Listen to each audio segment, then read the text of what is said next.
Hello, Facebook friends. Oh my God, do I look like something the cat just dragged in? Had a tennis match, got in the shower, had to go to the doctor, had to get some blood work. Just crazy. So I just got home.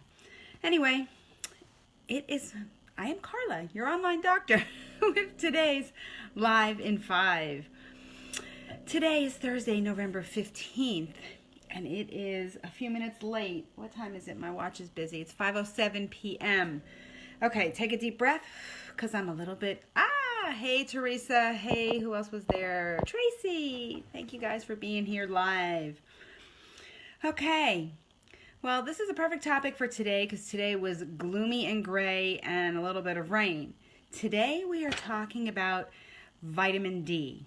Now, I think I've talked about this a little bit before, but I wanted to bring it up again because I had some blood work done last week, and it made me start looking at these test results and what I'm doing and what I'm supplementing and what I'm eating and how much sun am I getting, and oh my gosh. So, would you believe that the majority of the population in the United States, and we're talking up to 90% of U.S. adults, are believed to have vitamin D deficiency. Okay? 90% of African Americans, Hispanics, and Asians, and even 75% of whites, not to mention people who live in northern regions with less light exposure, and also people who are obese and other medical conditions are associated, these conditions are associated with vitamin D deficiency.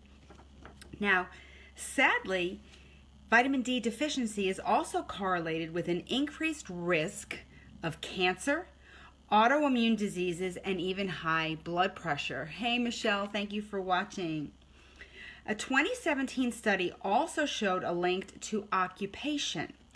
Shift workers, healthcare workers, and indoor workers are at a higher risk of developing vitamin D deficiency due to reduced sunlight. Okay, so let's talk. What is vitamin D? Vitamin D, hello Andrea, is a fat-soluble vitamin that is stored in the liver and fatty tissues. Now, vitamin D is made when UVB light hits our skin and converts 7-dehydrocholesterol, I know that sounds big, to vitamin D3, also called pre-vitamin D. Now, then it travels through the kidneys and the liver and is converted into the biologically active substance called calcitriol. Now, vitamin D becomes a hormone or a precursor to a steroid hormone that affects our skeletal structure, as well as our blood pressure, our immunity, our mood, our brain function, and can protect us from developing cancer. Now, if you sit in the sun for roughly 10 minutes without sunscreen, you likely absorb about 10,000 units of natural vitamin D. Melanin, however, the substance in your skin that determines how light or dark your skin color is, also increases with sun exposure. Now, the amount of melanin in your skin affects how much vitamin D you can produce. The fairer your skin, the more easily you make vitamin D. Now, some experts recommend darker skinned people spend 40 minutes to an hour in the sun if possible. That is without sunscreen.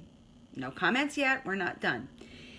If you live further from the equator, the same rule applies, and in the winter months, the same. Now, some of you may say, what about the risk of skin cancer? Experts recommend applying sunscreen to your face and your hands, but not to your limbs, leaving enough exposed skin to create the vitamin D you need. Now, what causes vitamin D deficiency? Since most of our vitamin D comes from casual sunlight exposure, not from food intake, I don't care how much supplementation it has, the biggest cause of vitamin D deficiency is a lack of sun. So most children in the United States spend unprecedented hours indoors watching television, playing in video games, and on their computer.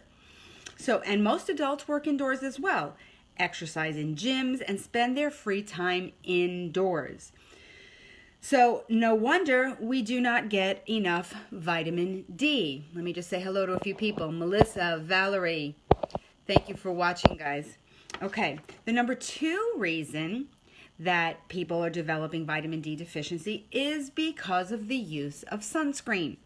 Now, many people do follow the recommendations to wear sunscreen, especially parents. We put this on our children because we want to protect our kids. Research shows that wearing even a low SPF of 8 reduces your ability to make vitamin D by 90%. And if you increase it to an SPF of 30, you're reducing your vitamin D production by 99%.